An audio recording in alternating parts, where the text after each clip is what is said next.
अहिल्यानगरमधील सीना नदीला पूर आलेला आहे। पुरामुळे नदीचं पाणी नगर शहरात शिरलंय, तर शहराच्या नेप्ती परिसरात गुडघाभर पाणी।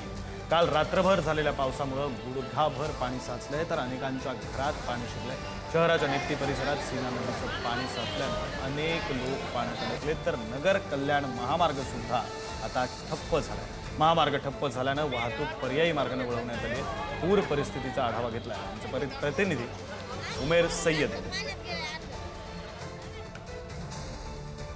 काल रात्री मुसळधार असा पाऊस झाला आणि या पावसामुळे सध्या शहराच्या सीना नदीला पूर आलेला आहे आणि या पुरामुळे नेप्ती नाका परिसरातील जे घर आहे त्या घरामध्ये पाणी शिरलेलं आहे। गुडघा एवढं पाणी या परिसरामध्ये साचलेलं आहे आणि अनेक लोक या पुरामध्ये अडकलेले आहे। आपल्यासोबत रेस्क्यू टीमचे अधिकारी, आपण त्यांच्याशी बातचीत करूया। नेमकं या ठिकाणी पूर आलेलं आहे, किती लोक या ठिकाणी अडकलेले, काय सांगाल, काय माहिती?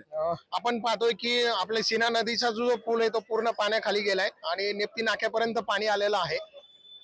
पलीकडे जे ठाणगेमाळा म्हणून जो वस्ती आहे त्या वस्तीमध्ये दोघं जण घरामध्ये अडकलेले आहेत। त्यांच्या कमरेच्या वरती पाणी गेलं आणि त्या घरामध्ये ती व्यक्ती एकटीच आहे, त्याच्यामुळे आम्ही आता तिकडे आतमध्ये त्यांना रेस्क्यू करायला चाललेलो आहोत। कुठेतरी उशीर झालाय असं देखील नागरिकांचं म्हणणं आहे। महानगरपालिका प्रशासनानं पूर्व तयारी तेवढी करायला पाहिजे होती, तेवढी करण्यात आलेली नाहीये। अग्निशमन विभाग त्याचबरोबर महानगरपालिकेची पूर्ण तयारी आहे, परंतु आपण पाहतो की महाराष्ट्रामध्ये संपूर्णच जिल्ह्यामध्ये किंवा शहरांमध्ये जोरदार पाऊस चालू आहे। ज्या वेळेस जिथं कुठं काही कॉल येत असेल तर अग्निशमन विभाग आणि आणीबाणी सेवा विभाग तसेच महानगरपालिकेचे आयुक्त देखील स्वतः या ठिकाणी वारवाच्या मारुतीकडे पाण्याची पाहणी करतायत। त्याच्यामुळं महानगरपालिकेची पूर्ण तयारी आहे आणि वेगवेगळ्या भागामध्ये वेगवेगळ्या टीम्स काम करत आहेत।